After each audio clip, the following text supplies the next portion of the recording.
Hello, welcome to this session on how we learn leadership. So we'll acknowledge during this session that people learn in different ways, but also that people may need different approaches to different subjects in how they learn. We'll look at developing new skills around leadership, and we'll establish a leadership development as a continuous process for you rather than an episodic moment. So we know that if we pay attention to 4 domains, we'll make a big difference to the experience of our people. Hygiene factors, that relentless attention to getting the basics right, improving those working conditions. Healthy leadership, culture, teamwork, communication, engagement, morale.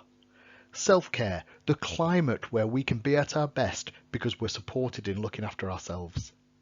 And when we do need help and support, powerful, strong and immediate referral intervention services are there to help.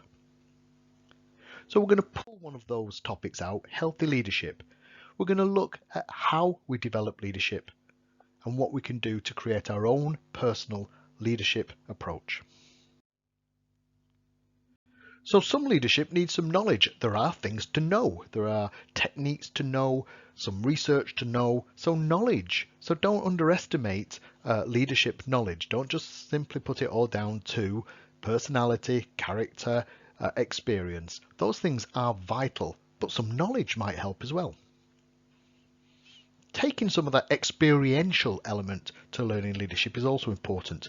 And not only your experiences, but maybe the experience of others. Who have you seen? The role models you have experienced. Also think about leadership as an experiment. Every act of leadership is an experiment. There's no guarantee things will work out. So be really good at your experiments. Be a good researcher. Have a hypothesis of things you want to try in your leadership, but then learn from those. Base your leadership experiments on some principles. What do you value? What are your values that come to the fore when you're in a leadership position? Remember, it might be personal, and not just personal in these are the experiences I've had, but personal in you, in the self. Lots of leadership development requires self-awareness. What triggers you? What values have you carrying? And how is that making an impact on you at that particular moment? Looking at impact as well. What impact are you having on other people and how do you know? Everyone has a good intent. I want to achieve some good things with the team I'm leading. But knowing if we're having that impact is really important. So being able to assess, measure and understand the impact you're having is part of your leadership development. Knowing how you serve others. Leadership is service of others. And being humble and understanding that your humility and reflecting the team's success again is part of your learning of leadership.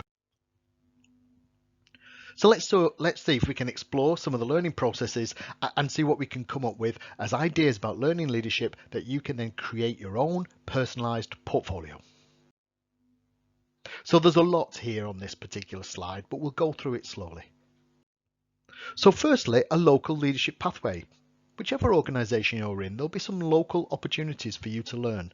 There might be some local opportunities to learn some leadership skills. There might be some short courses on management, but there will be some local ideas. There might even be some local leadership frameworks, some local leadership behavioral charters. So connect in with what's going on locally on your intranet through your learning and development team.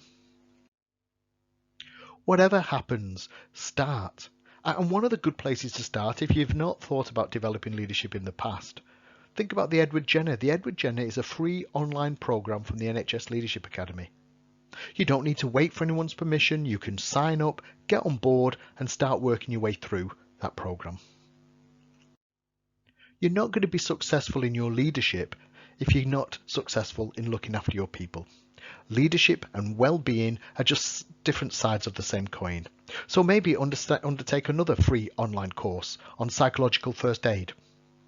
We know how to look at physical first aid. If somebody around you has a physical emergency, ABC, CPR, we know the drills and skills. But when it comes to psychological first aid in your leadership, what do you know? What are the signs and symptoms to look out for that somebody might be struggling and in distress? And how would you apply that psychological first aid? The caring leader, the compassionate leader. Healthy leadership is the ideas that we're creating in these pathways. We're creating ideas of the healthy leadership rhythm. The idea that each and every day you have a clinical and technical rhythm which you must deploy, but running alongside it is a healthy leadership rhythm, how you're looking after your people, how you're engaging them, connecting with them. That you're not putting off teamwork, leadership till next week because of the busyness of today.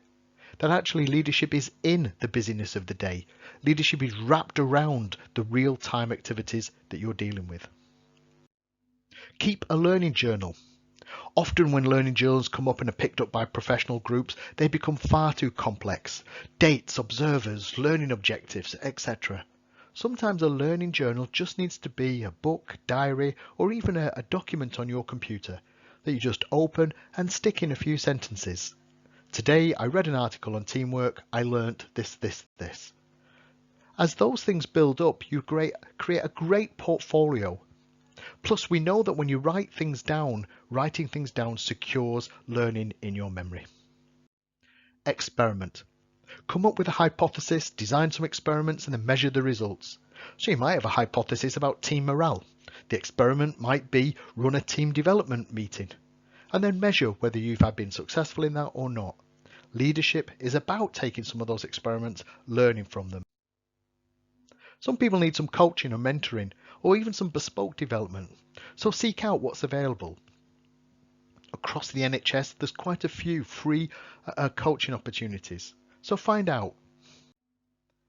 360-degree appraisals. This is that idea we talked about right at the beginning about impact. How do I know what impact I'm having on other people?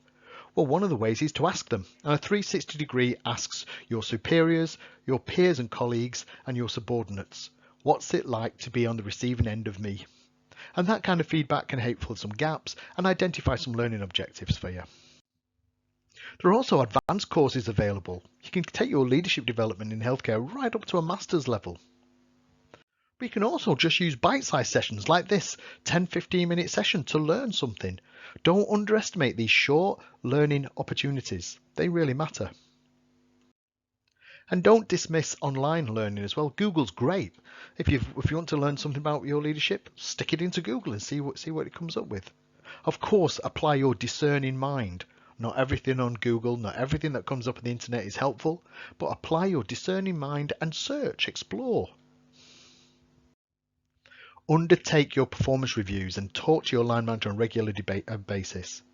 What are your development objectives? What resources have you got available? What gaps will these fill? Is it just about learning within your current role? Is it about taking on some secondments, some new opportunities? Is it about trying some new things, some new responsibilities and roles? Be successful in your leadership, you also need to learn some management skills as well. You have to know some stuff around finance, around HR, around IT. And again, don't underestimate social media. I know that people are quite anxious sometimes about social media. But why don't you create some false accounts, some secondary accounts, which are just for your learning and development? Not your personal ones about your family and friends, just some learning ones. Put them out there as names that people wouldn't recognize maybe, to give you that safety and security, and follow. Just follow. There's so much out there, especially on Twitter. For some reason, Twitter is a really, really strong medium for educators. They put a lot of material out on Twitter. So just follow and just pick up. Oh, that's useful. That's not. You don't have to accept everything and you don't have to believe everything. So you can see that there are lots of different ways to learn leadership. Yes, there's the traditional courses, but think about coaching, think about mentoring, think about your learning journals, think about your experiments. Record them all, think about them all, and reflect on them all. So it's over to you now to look at all those opportunities and say, how do you best learn leadership? Which one works best for you? What's the balance between those? So discuss now your past history of learning and development. Which things learnt for you? Think about role models you've had in the past. Think about how you're currently learning leadership. Even if you're not on a formal program, every day is an opportunity to learn and explore your leadership. And how are you testing out what you're learning? So thank you very much for paying attention. If you need any further help and advice or copies of the slides used here, please don't hesitate to get in touch. Thank you.